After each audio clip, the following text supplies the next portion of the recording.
En el caso del pino, que es tal vez el ejemplo más estudiado, recordemos que tenía hojas aciculares, que eran las encargadas de hacer fotosíntesis, que estaban agrupadas en braquiblastos o ramas cortas. Las ramas largas, macroblastos, están cubiertas por hojas escamosas, que en general son de poco espesor y no tienen parénquima clorofiliana. Por otro lado, dependiendo de cuántas hojas tenga cada braquiblasto, lo cual es una característica relacionada a la especie de pino en particular, en un corte transversal, estas hojas aciculadas pueden tener contorno circular, hemisférico o triangular. Cuando analizamos en detalle la anatomía, vemos una suma de características, empezando por la epidermis, que tiene los estomas hundidos. Luego, el parénquima clorofiliano es un mesófilo homogéneo, característico de plantas con una fotosíntesis carbono 3. Hacia el interior, dependiendo de la especie, podrán tener uno o dos acecillos de conducción.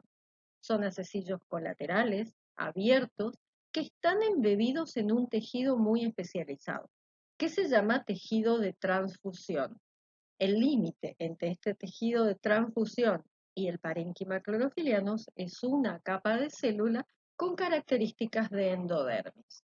Veamos detalles particulares de cada uno de estos tejidos.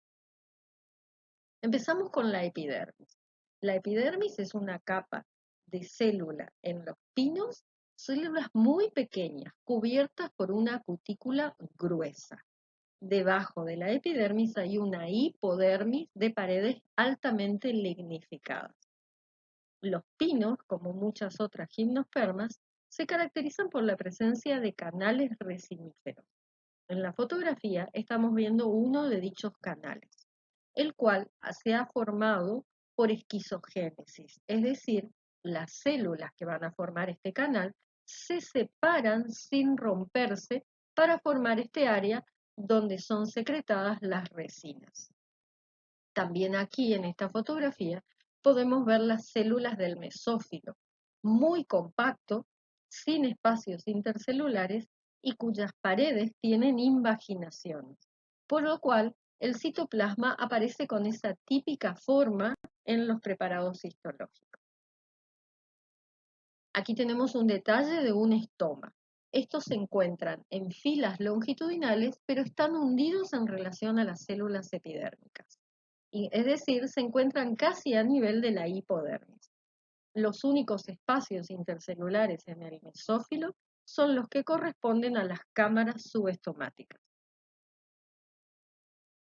Vemos que el mesófilo aquí en una fotografía se ve compacto, puede variar el número de canales resiníferos presentes. También podemos ver este tejido central que rodea a los acecillos de conducción.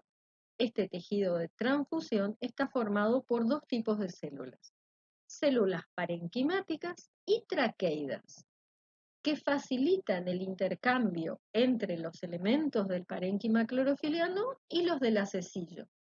De ahí viene su nombre, tejido de transfusión.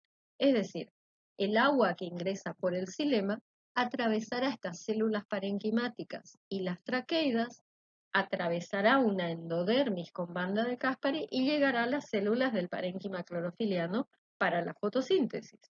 Los productos de estas, es decir, los azúcares, harán el camino inverso hasta el floema. Una de las características que revela lo primitivas de estas plantas, es decir, las gimnospermas, comparándolas con las angiospermas, es la presencia de endodermis en las hojas. Si recordamos, endodermis era una capa típicamente asociada a las raíces, cuya presencia en hojas solamente está en algunas plantas y entre ellas las gimnospermas.